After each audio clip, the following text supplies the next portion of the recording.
শুনেন, বাইরে অনেক রোদ, বুঝছেন?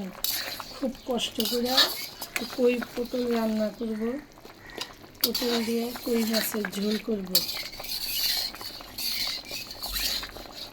কেন গরুর মাংস খাওয়া যাইতেছে না এত গরমে, এই কারণে কই মাছ রান্না করব। দেখেন আমার বিড়ালটা মাও মাও করতেছে।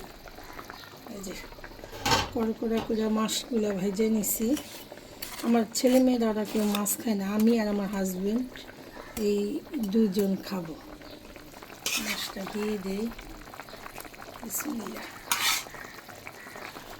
এই গরমে এরকম কই মাছের ঝোলটা খেতে কিন্তু ভালোই লাগে।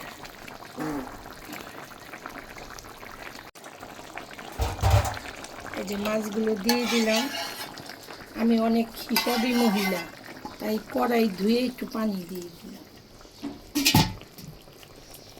দেখছেন আমার রান্নার দক্ষতা, একদম সুন্দর করে কই পটলের ঝোল রান্না করে নিচ্ছি। মাখো মাখো হবে না।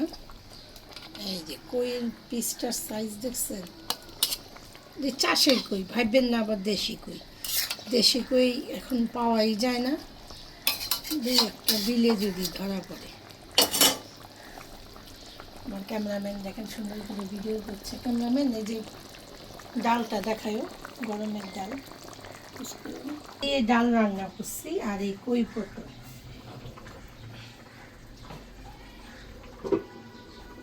এই আম ডাল কই মাছ, বাস।